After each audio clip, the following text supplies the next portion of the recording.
নমস্কার, সুপ্রভাত। আজ সকালের আমন্ত্রণে আমি মল্লিকা আবার হাজির। এমনিতেই সপ্তাহের শেষ দিন, মনের মধ্যে একটা খুশি খুশি ছুটি ছুটি মেজাজ রয়েছে, তার উপর শীতটা একটু কমলেও তবু এখনও কলকাতার হাওয়ায় একটা হালকা ঠান্ডা আমেজ রয়েছে, আর গরম গরম চায়ের কাপ সেটা আমার হাতেই রয়েছে। আর সেই সঙ্গে আমাদের আজ সকালের আমন্ত্রণের প্রাণ, আমাদের গান, আর আপনারা আমাদের সঙ্গে। শুরু করব কিন্তু আজকে যিনি আমাদের সঙ্গে অতিথি আছেন শ্রী সঞ্জীব ভট্টাচার্য, তার সঙ্গে আগে আলাপ করিনি, আগে হ্যালো বলিনি, গুড মর্নিং বলিনি। গুড মর্নিং সঞ্জীব বাবু। গুড মর্নিং দিদি, কেমন আছেন? খুবই ভালো আছি, কিন্তু আমাকে সবাই দিদি বলে কেন ডাকেন? আই জাস্ট ডোন্ট নো, কেন ডাকেন? মল্লিকা বলে ডাকুন না, সবাই সারা পৃথিবী আমাকে দিদি বলে ডাকেন কেন? থ্যাংক ইউ মল্লিকা দি বলে। আবার মল্লিকা দি, থ্যাংক ইউ মল্লিকা দি। আচ্ছা ভাই, আচ্ছা মল্লিকা, ওয়েলকাম। আচ্ছা, আমি সঞ্জীবের সঙ্গে আমার প্রথমগতভাবে আলাপ হচ্ছে, এবং আমাদের বোধহয় প্রথম আজ সকালে আমন্ত্রণে দেখা হচ্ছে, তাই না? প্রথম আজ সকালে আমন্ত্রণে দেখা হচ্ছে, মানে আমাদের যারা দর্শক রয়েছেন, আমাদের পরিবার, যেটাকে আমরা আমাদের বৃহত্তর পরিবার বলি, সেই সদস্যদের সঙ্গে আজ সকালের আমন্ত্রণে আপনার প্রথমবার আলাপ হচ্ছে। আর আপনার সম্পর্কে আমাকে ন্যাচারালি প্রথমবার আলাপ হচ্ছে, আমি বললাম কি কি আসছেন, কি কি গান তো শুনবোই, কিন্তু তার আগে তার সম্পর্কে জানবো। তো জানতে গিয়ে দেখছি মানে এখানে এত বড় বড় সমস্ত শব্দ লেখা আছে ভারী ভারী, যেগুলো আমি মানে বলতে গিয়েই আমার অসুবিধা হবে। এক তো হচ্ছে যে আমি ছোটবেলা থেকে, মানে আমি অঙ্কে জীবনের 75 হাইয়েস্ট পেয়েছিলাম, আর লোয়েস্ট 20। হ্যাঁ, আমি অঙ্কে 20 পেয়েছি। হাইয়েস্ট 75 ছিল। সে বছর আমার ম্যাথের টিচার সাংঘাতিক খুশি হয়ে আমাকে প্রচুর মানে আদর টাদর করেছিলেন।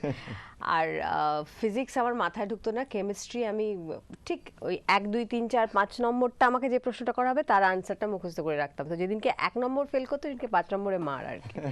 কিন্তু এতগুলো কথা বলছি বিকজ উনি শিল্পের সঙ্গে বা গানের সঙ্গে, সাহিত্যের সঙ্গে, এই কোনো কিছুর সঙ্গেই কিন্তু পেশার বা আপনি কিভাবে পড়াশুনো করেছেন বা কি লাইনে, মানে কোন স্ট্রিমে পড়াশুনো করেছেন, তার কোনো সম্পর্ক থাকে না। আমরা সাধারণত বলি যে বিজ্ঞান বা অঙ্ক, ফিজিক্স, কেমিস্ট্রি খুব রসিন সাবজেক্ট, তাই বলা হয় না? বেশিরভাগ ক্ষেত্রেই বলা হয়। মানে অনেক লিটারেচার, সেটা বাংলা হোক বা ইংরেজি হোক, হিস্ট্রি, এগুলোকে অ্যাস্থেটিক্যালি অনেক বেশি সরস বলা হয়। সে জায়গায় আমি তুমি বলি, হ্যাঁ, আপনি কি ওটা বলতে পারি না। তুমি মানে পেশাগতভাবে সায়েন্টিস্ট, এবং নিউরো সায়েন্সের উপর মাইক্রোচিপ লেভেলের কাজ করছো, মানে এটা কি, মানে হোয়াট ইজ দ্যাট? আমরা যে কাজটা করছি, ধরো এখন সায়েন্সের নতুন কনসেপ্ট, যত মিনিমাম ভলিউম স্যাম্পল ইউজ করা যায়। এক্সাম্পল ধরো একটা ব্লাড পেশেন্ট স্যাম্পলস তো খুব প্রেশাস।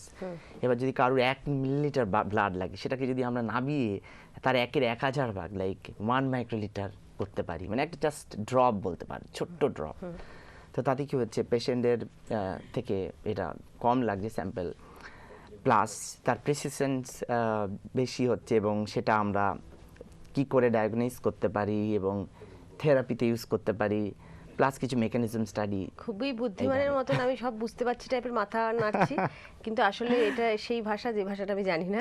যে ভাষাটা আমি জানি সে ভাষাটায় কথা বলি নিশ্চয়ই, মানে যে ভাষাটায় কথা বলার জন্য বা শোনার জন্য আমরা প্রত্যেকদিন সকালবেলায় আজ সকালের আমন্ত্রণে খুলে বসি, সেটা শুরু করে আমরা গান, মানে এবং সেটা যেন মিনিমাম না হয়, মানে সেটা যেন একদম পুরো ছড়ানো হয়, ভরানো হয়, সেই লেভেল। শুরু করি, প্রথম গান কি? প্রথমে একটা ছোট প্রার্থনা দিয়ে শুরু করা যাক। এসব প্রাণ ভরণ দৈন্য হরণে হে। নিশ্চয়ই।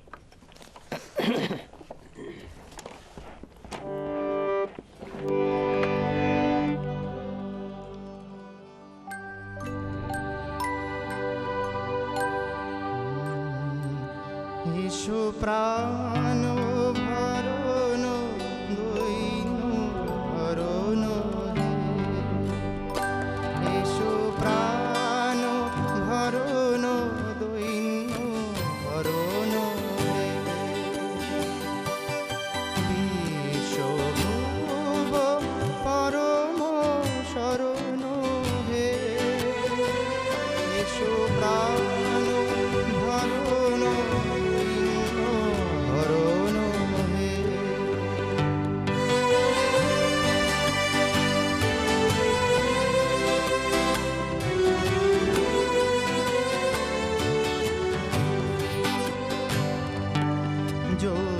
জ্যোতিপূর্ণ করো হে গগন, সুধা গন্ধে ভরো হে পবন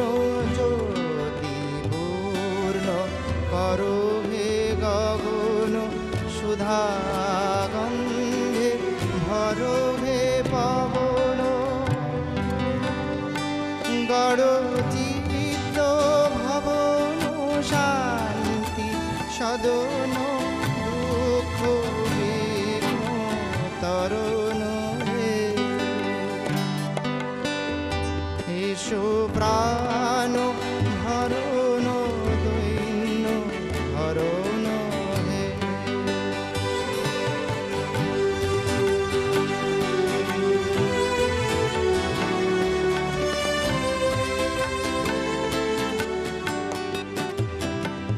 তব কৃপা করুণার কণিকা করো হে দান।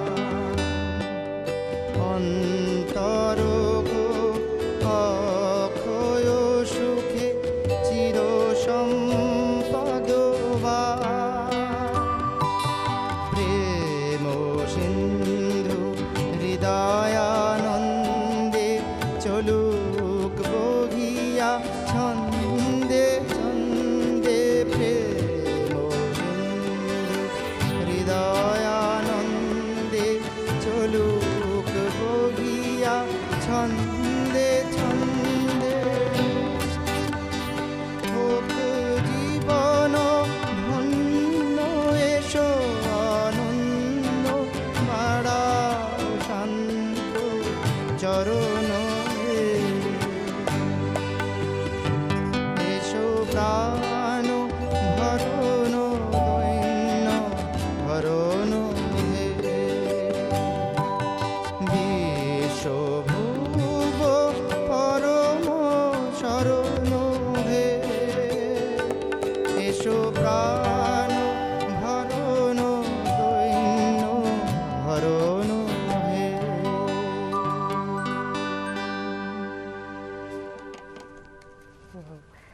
প্রার্থনার মানে সমস্ত ধরনের পৃথিবীতে যত সঙ্গীত রয়েছে, প্রার্থনার মধ্যে যে কোনো ভাষায় বা যে কোনো ধর্মের যে কোনো প্রার্থনার সঙ্গীতের মধ্যে একটা অদ্ভুত সারল্য আছে। মানে কারোর কাছে এমনি চাইতে নিজেকে বড় দৈন্য মনে হয়, কিন্তু ঈশ্বরের কাছে চাইতে কখনো নিজেকে সে যে অনন্ত অসীম দৈন্য মনে হয় না। মানে আর আমার একটা খুব মানে গুড লাক যে আমার প্রত্যেকদিন সকালবেলা ঘুম ভাঙে আজানে, মানে ঠিক 4টের সময় আমাদের বাড়ির সামনে একটা মসজিদ আছে, সেখানে আজান পড়া হয়, সেটা দিয়ে আমার সকাল শুরু হয়। তারপর আমি আবার ঘুমিয়ে পড়ি, কিন্তু আজানটায় আমি উঠি একবার, এবং সেটা না অপূর্ব একটা ওইরকম একটা সময়, আলো অন্ধকার সবে মানে অপূর্ব লাগে।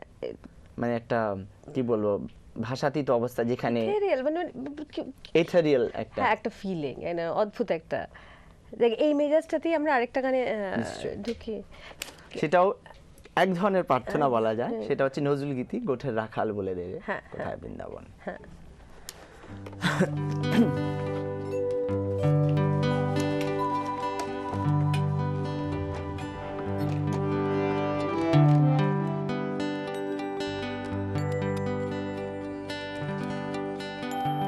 গোঠে রাখাল বলে তেরে কোথায় বৃন্দাবন যেথা রাখাল রাজা গোপাল আমার খেলে অনুক্ষণ কোথায় বৃন্দাবন গোঠে রাখাল বলে দেবে কোথায় বৃন্দাবন যেথা রাখাল রাজা গোপাল আমার খেলে অনুক্ষণ কোথায় বৃন্দাবন।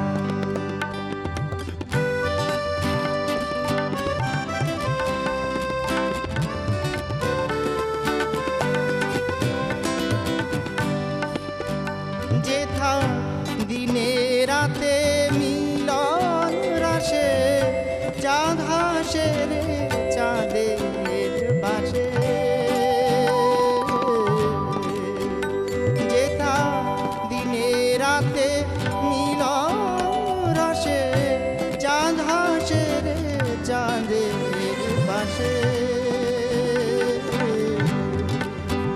যেথা পথের ধুলায় ছড়িয়ে আছে শ্রীহরিচন্দ্র কোথায় বৃন্দাবন ওঠে রাখাল বলে রে কোথায় বৃন্দাবন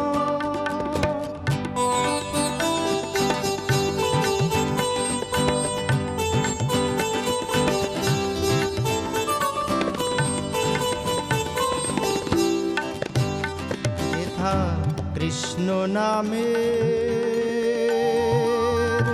ঢেউ ওঠে রে সুনীল যমুনা যার তমাল বনে আজ কানু নুপুর শোনা যায় গো নুপুর শোনা যায়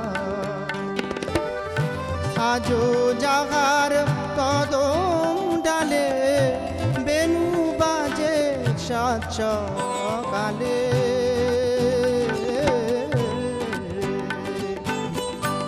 আজো জাগার কদম ডালে বেনু বাজে সাত সকালে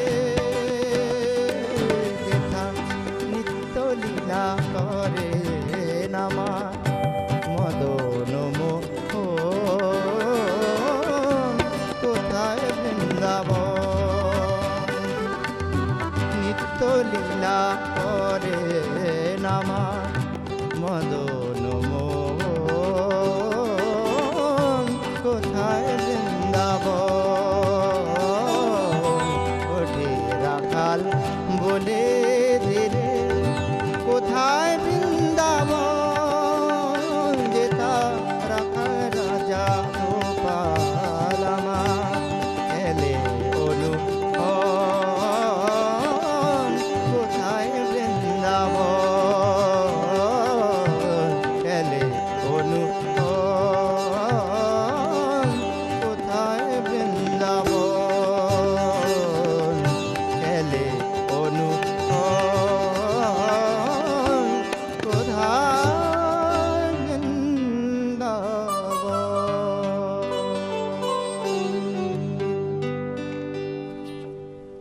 বাহ। তোমার সঙ্গে আজকে প্রথম আলাপ আমাদের।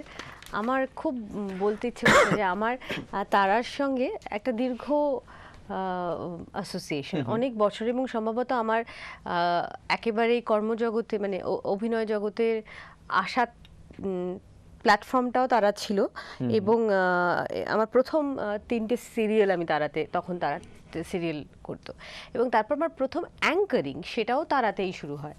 মানে আমি প্রথমবার এই যে দর্শকের সঙ্গে কথা বলা, কমিউনিকেশন করা, হোস্টিং, এই জিনিসটা শিখি বা জানতেই পারি তারার হাত দিয়ে। আজকে যে জায়গাটা সেটা বিকজ অফ দ্যাট ডে, যে মনে হয়েছিল আমার ওপর বিশ্বাস রাখতে পেরেছিল, এবং তারা সবসময় নতুনদের ওপর বিশ্বাস রাখতে পারে, বা ওই বলে যে নুড়ি পাথরের মধ্যে থেকে ঠিক সেই পাথরটা, যেই পাথরটার মধ্যে চমক আছে, ঔজ্জ্বল্যতা আছে, সেটাকে তুলে আনতে জানে তারা। এটা তারা দীর্ঘ ইতিহাস। আবার নতুন করে সেই চেষ্টাই করা, এবং এই চেষ্টাতে সবসময় তারার পাশে যাদেরকে পাওয়া গেছে তারা হলো তোমরা। তোমাদেরকে সঙ্গে নিয়েই কিন্তু তারার এই সাধনাও বলা যেতে পারে, তারার এই সংগ্রামও বলা যেতে পারে। এই মুহূর্তে কে আছে আমাদের সঙ্গে বন্ধু? হ্যালো, নমস্কার, সুপ্রভাত। হোয়াট এ গ্রেট সারপ্রাইজ পল্লিকাদি। কে বলছো? হ্যাঁ, কে বলছো? আমি সেই তাপস ভট্টাচার্য মানকুণ্ডু থেকে বলছি। কেমন? এত মানে তাপস ভট্টাচার্য মানকুণ্ডু থেকে। হ্যাঁ, হ্যাপি নিউ ইয়ার। নতুন বছর সেম টু মল্লিকাদি। Thank you. আর মানে রিয়েলি সারপ্রাইজ, মানে পরশুদিন আপনি যখন এলেন, শত চেষ্টাতেও আমি পাইনি লাইনটা। আমি ওয়েট করছিলাম গতকাল, কিন্তু গতকাল তো মান্ডবীদি ছিলেন, আজকে আপনাকে ফার্স্ট পেয়েছি। আমি really I am very much happy. এবং একদিন আমি রিনিদিকে জিজ্ঞেস করেছিলাম যে রিনিদি, মল্লিকাদি মৈত্রীদির খবর কি? উনি বলেছিলেন ওনারা যেখানেই আছে ভালো আছেন। আমি শুনে খুব আনন্দিত হয়েছিলাম। খুব ভালো লাগলো এতদিন বাদে। আপনাকে অনেক অনেক ভালো শুভেচ্ছা জানালাম বহুদিন বাদে। একটু সঞ্জীব বাবুকে একটা কথা বলি। আপনাকে অনেক ধন্যবাদ। হ্যাঁ, একটু পজ দিলে বলতে পারে আপনাকে অনেক ধন্যবাদ। হ্যাঁ, সত্যি একটু মৈত্রীও সঞ্জীব এখনো বাবুকে ভালো বলি। আছে, আমিও সঞ্জীব ভালো বাবু। আছি। হ্যাঁ, নমস্কার তাপস ভাই। হ্যাঁ, নমস্কার, হ্যাপি নিউ ইয়ার। Happy New Year. আপনি মল্লিকাদির উদ্দেশ্যে যদি একটা গান গান, 2 লাইনও অন্তত, হ্যাঁ, হ্যাঁ। স্বর্গীয় হেমন্ত মুখার্জির হুম। কতদিন পরে এলে একটু বসো, এই কথাটা যদি 2 লাইনও গান। আচ্ছা, 2 লাইনই গাইতে পারবো কারণ ওটা আমার লিরিক্সটা ঠিক হ্যাঁ নেই। হ্যাঁ, কতদিন পরে এলে একটু বসো, এই গানটা যদি গান। থ্যাংক ইউ, অজস্র ধন্যবাদ। Thank you. এটা রাখলাম। কতদিন ধরে মানে আমি বৃহস্পতিবার দিন প্রথম এসেছি, সেই দিন থেকে এই গানটার রিকোয়েস্ট কিন্তু সবাই করছেন এবং আমার কাছে প্রচুর মেসেজ এসছে এবং সবাই বলেছে যে হোয়াটসঅ্যাপে এতে যে ফোনে পাওয়া যায়নি। আজকে সবার সঙ্গে কথা হবে, ডেফিনেটলি কথা হবে। এই মুহূর্তে কে রয়েছে? Hello, good morning. Good morning কলকাতার মতো বলি, গুড মর্নিং মল্লিকাদি। Good morning, good morning. Good morning জানাই সঞ্জীব ভাইকে। Good morning. Happy new year দেবাংশুদা, happy new year. Sonarpur Harinavi থেকে দেবাংশু ঘোষ বলছি। আমি কিন্তু হ্যাপি নিউ ইয়ার দেবাংশুদা বলেছি। একদম একদম, আমি যেন তো গুড মর্নিং শুধু বললাম। Happy new year, same to you. কালকে কথা হয়েছে, প্রথম দিনই কথা হয়েছে। হ্যাঁ, প্রথম দিন কথা হচ্ছে কিন্তু প্রথম দিনে বেশিরভাগ জিনিসই আমার মাথার উপর দিয়ে বেরিয়ে গেছে। অনেকদিন পর তো ওটা হবে সেন্স উচ্চাস, কাজ আমাদের করছিল না এতদিনের ঠিকঠাক। পাওয়া সব ডিউ পার্টগুলো তো আস্তে আস্তে পূরণ হচ্ছে। হ্যাঁ। ঠিক বলছো? তো যাই হোক, সবচেয়ে ভালো লাগছে কি, দেখো আমার কাছে না এই অনুষ্ঠানটা একটা অন্য ধরনের। আমার কাছে কেন বলি যে এটা আমাদেরকে যে সত্যি রসদ যোগায়, শুধু গান আর কথা নয়, এর সঙ্গে অনুরণন থাকে কিন্তু এই তারার। আর ধ্রুবতারা আকাশে যেমন একটাই আছে, চ্যানেল অনেক আছে, কিন্তু একটাই ধ্রুবতারা এই ইলেকট্রনিক মিডিয়া, সেটা হচ্ছে তারা। আমি দায়িত্ব নিয়ে কথাটা বলছি, কারণ আমি ফোন ইন প্রোগ্রাম প্রায় সেই 20 বছর হয়ে গেল, যখন থেকে FM এতে ভোরাই আলাপন আজ রাতে বলে তখন আকাশবাণীতে অনুষ্ঠান হতো, সেই থেকে। কাজে আমি দায়িত্ব নিয়ে কথাটা বললাম যে এত অথেন্টিক, এত রিসার্চ এবং শিল্পীর যেভাবে নির্বাচন চয়ন করে আনেন, অসাধারণ। আমি হ্যাটস জানাই ক্রিয়েটিভ টিমকে। আমি সরাসরি করে শিল্পীর কাছে যাচ্ছি। নিশ্চয়ই। আজ মহেন্দ্র কাপুরের জন্মদিন, যদি সম্ভব হয় একটা মহেন্দ্র কাপুরের যদি কোনো গান, আর 2টি গানের অনুরোধ করবো সরাসরি। একটি হচ্ছে মুক্তির মন্দির ও সোপানো তলে, 19